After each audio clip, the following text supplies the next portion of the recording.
Greetings, explorers of the shadows and seekers of hidden truth. You have entered the portal of the unknown, where ancient secrets challenge the present and prophecies echo through the cycles of time. Here, every revelation unearthed from the depths of oblivion carries the weight of past ages, and every forgotten fragment of knowledge may hold the key to unraveling humanity's destiny. Today, we delve into the apocalyptic visions of Tertullian, one of the earliest Christian theologians who, centuries ago, warned of the end times and the necessity of redemption. His words resonate like a dark echo of biblical prophecies, bringing forth the inevitable collision between divine judgment and fallen humanity. But who was Tertullian, and why do his warnings continue to haunt those who dare to look beyond the veil of the ordinary? Born in the heart of the Roman Empire, Tertullian was a man who pushed the boundaries of human understanding, fervently exploring sacred revelations and the signs that pointed to the twilight of civilization. To him, the scriptures were not merely ancient texts, but encoded messages, divine warnings that foreshadowed catastrophic events destined to reshape the world as we know it. His writings, marked by fervent intensity and prophetic urgency, spoke of humanity's corruption, its departure from sacred values, and the rise of chaos as an inevitable prelude to the final judgment. But what exactly did Tertullian foresee? In his meticulous analyses of Scripture, he identified unmistakable signs, devastating natural disasters, unending wars, and the moral decay of society, all converging toward a critical moment when the Creator would demand accountability. For him, the apocalypse was not a distant myth, but an imminent reality poised to unfold at any moment. And if we look around us today, it is not difficult to see the shadows of these prophecies taking shape before our very eyes. The erosion of morality, the insatiable pursuit of power, and the cold detachment of humanity seem to echo the warnings of this ancient visionary. Are we living in the era that Tertullian feared? Are the signs he warned about finally converging toward the prophesied climax? The past and present intertwine like threads in the same fabric, and the voices of the past still whisper their secrets to those willing to listen. But the question remains, is there still time to escape the fate he described, or have we already crossed the threshold of the irreversible? In Matthew chapter 24, verse 7, it is written, "Nation will rise against nation and kingdom against kingdom. There will be famines and earthquakes in various places." These words, spoken by Christ himself, echo as a dark omen across the centuries, warning humanity of the inevitable unfolding of destiny. For Tertullian, one of the earliest and most fervent Christian theologians, these signs were not mere random events in human history, but prophetic markers of an already determined divine outcome. He saw in these occurrences undeniable evidence that the apocalypse was approaching, a time of tribulation when God's justice would finally manifest upon a corrupt and decaying world. Tertullian preached that the rise of chaos was not just a future possibility, but a prophetic certainty. The wars between nations, devastating hunger, and natural disasters were, according to him, divine instruments of purification, events that would separate the righteous from the wicked, preparing the stage for the final judgment. He saw in the instability of the Roman Empire, the endless political disputes, and the natural calamities of his time, a direct confirmation of Christ's words. To him, every conflict, every earthquake, every plague that spread among the people was another piece of the great prophetic mosaic that God had revealed in the Scriptures. But Tertullian did not merely announce impending destruction. He also pointed to the only possible escape, unwavering faith. According to him, only the true believers, those who renounced the temptations of the world and fully surrendered to divine obedience, would be spared from the coming wrath. In his sermons, he cried out for Christians to remain steadfast, for the days of trial would come like a thief in the night, and only those who were prepared would find refuge in the promise of salvation. His sermons were intense, filled with stern warnings against those who wavered in their faith. He condemned moral corruption, indulgence in earthly pleasures, and the lack of fear of God as clear signs of the degeneration that would lead to humanity's ultimate downfall. In his words, the time of mercy was growing shorter with each passing day, and those who remained blind to the signs around them were doomed to share the fate of the wicked. To him, The apocalypse was not a distant metaphor, but a reality, advancing inexorably, a sentence already in execution, even if humanity refused to see it. And today, thousands of years later, do the signs that Tertullian pointed to continue to manifest before our eyes. The world still sees nations rising against nations, endless conflicts, famine devastating entire populations, and natural catastrophes growing more intense. Are we living through the same signs he interpreted as the prelude to the end? Or, just as in his time, does humanity remain deaf to the warnings, walking carelessly toward the final judgment? The theologian described chaos as the direct result of human corruption. To him, society's decline was not a historical accident, but an inevitable consequence of turning away from God. The world, abandoned to its own iniquities, was marching toward collapse, and despair would be the only certainty for those who rejected divine truth. Yet, amid the impending destruction, there was a promise reserved for the chosen ones: redemption. They would be marked with the divine seal, as described in Revelation chapter 7, verse 3. Do not harm the earth, the sea, or the trees, until we have sealed the servants of our God on their foreheads. For Tertullian, this mark was more than just a symbol. It was the guarantee of heavenly protection for those who remained faithful, even in the face of chaos. He believed that humanity's fate was sealed in an eternal dilemma: to continue on a path of sin and condemnation, or to return to the Creator in search of mercy. There was no middle ground. The choice between light and darkness was absolute, and every action brought people closer to salvation or pushed them deeper into damnation. To Tertullian, human history was a series of ignored warnings, a cycle of rebellion that would inevitably lead to final judgment. He saw lust, greed, and idolatry as the roots of spiritual estrangement, sins that corroded the heart of civilization and doomed it to divine punishment. But how would this judgment come? In his sermons, Tertullian left no doubt. The world would be purified by fire. For him, the end times would not be merely a moral and social collapse, but a cataclysmic event that would rewrite reality itself.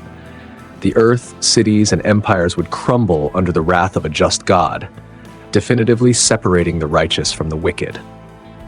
This belief was deeply rooted in early Christian tradition, where destruction was not seen as an absolute end, but as a necessary renewal.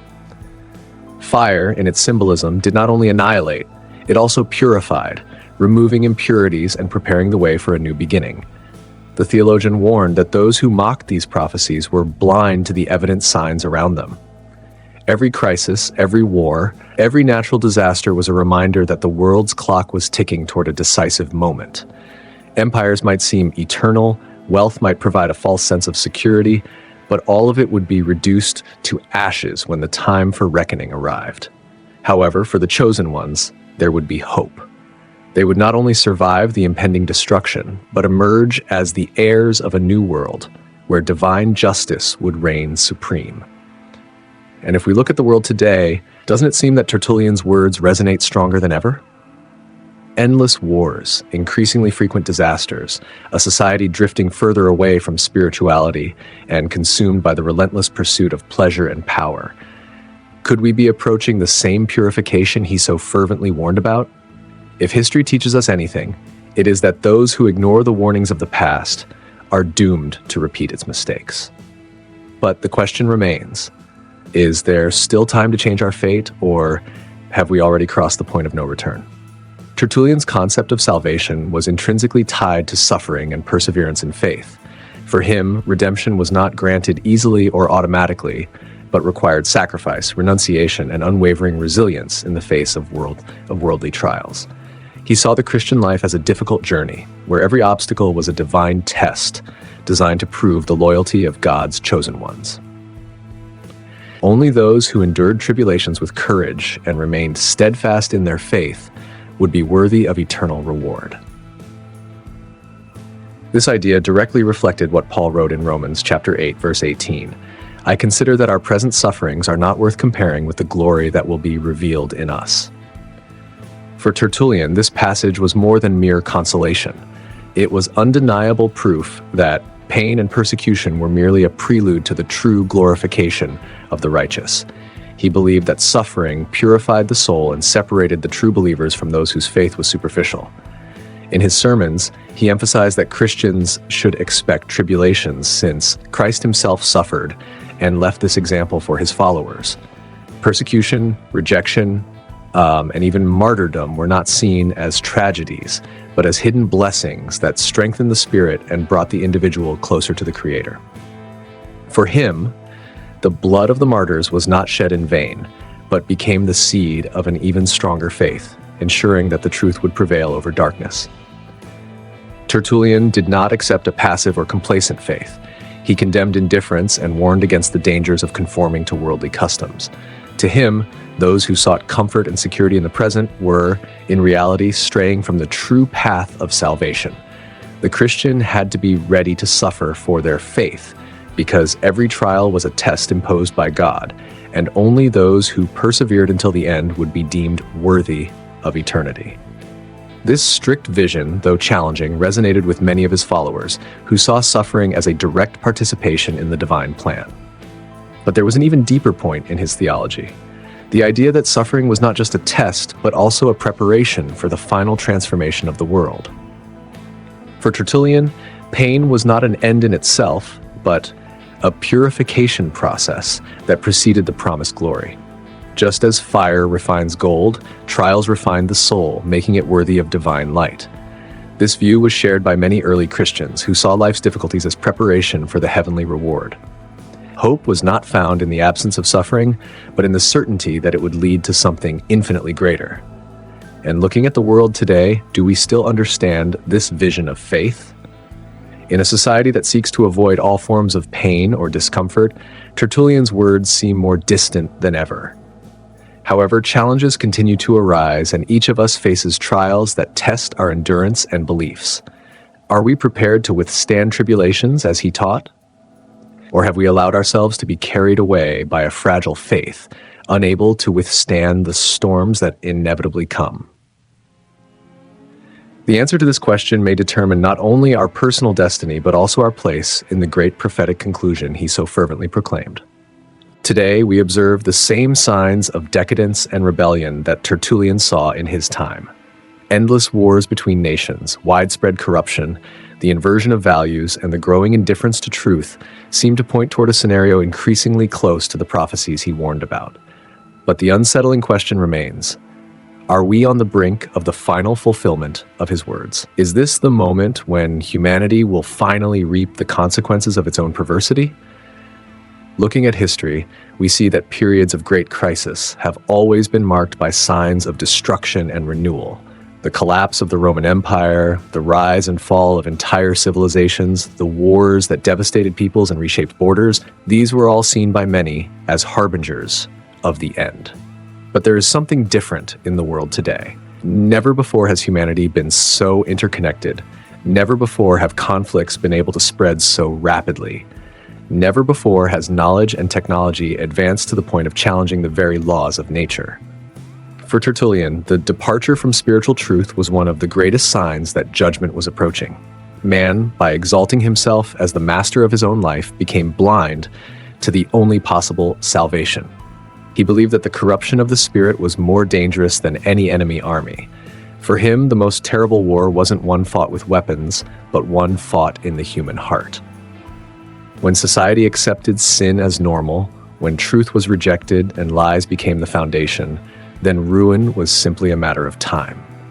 And today, how many live exactly like this? How many exchange morality for convenience, justice for personal interests, the search for the divine for the worship of the ego? If Tertullian could look at our time, would he see the final stages of rebellion against God? His warnings echoed through generations, urging the faithful to awaken before it was too late. He saw a world about to be consumed by the fire of divine justice, with the only refuge being genuine repentance and conversion. But today, how many are still willing to listen? With each passing day, the signs intensify. Wars multiply, natural disasters increase in frequency and intensity. The world order seems increasingly fragile. Could it be just a coincidence, or are we truly drawing closer to the point of no return? And if this is the case, what will become of those who remain indifferent? Tertullian taught that the choice lay before each individual. Remain in darkness or seek the light before it is too late. And today, that choice is more urgent than ever. The time for indecision is running out, and the final question remains, will we be prepared for the inevitable outcome? The reflection is clear. Each one of us must decide which side we will be on when judgment arrives. There is no middle ground, no neutrality in a spiritual battle that is fought at every moment of our lives. What Tertullian warned with such urgency in his time resonates with us today with the same intensity. Humanity, over the centuries, has ignored the signs and moved farther away from the path. But God's promise still stands firm and unshakable for those who seek Him with sincerity and faith. He who is just and merciful still offers salvation, still extends His hand to those willing to repent and return to His embrace. However, the truth cannot be distorted. This call is not endless. The time for mercy has its limits, and judgment will come, as the scriptures say, like a thief in the night, without warning, when least expected. The decision we make today will determine our position in the grand conclusion that is approaching. For the faithful, there will be the reward of eternal glory. For those who rebel, the destruction that is the result of their own choices. This is the tension that Tertullian so clearly understood. God's judgment is not just a distant event, but an immutable reality that is drawing nearer each day.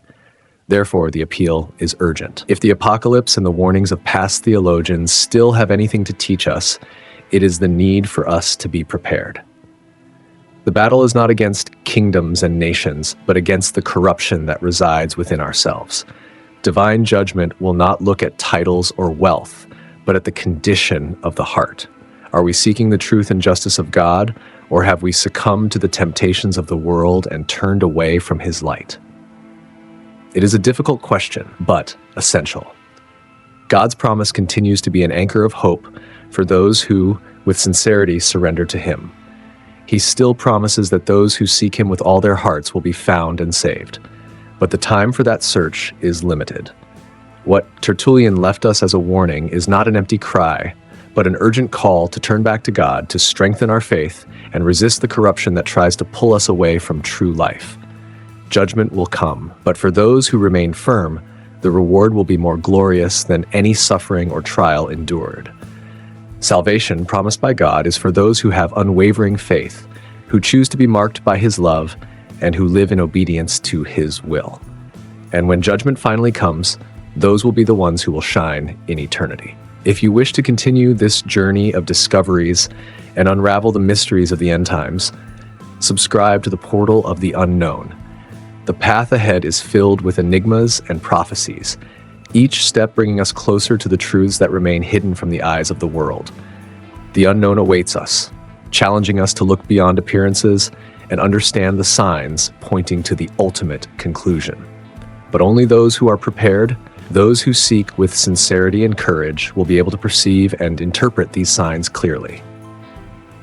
Do not be deceived by the distractions of the world. The moment of revelation is closer than we think. The journey continues, and it will only grow more intense.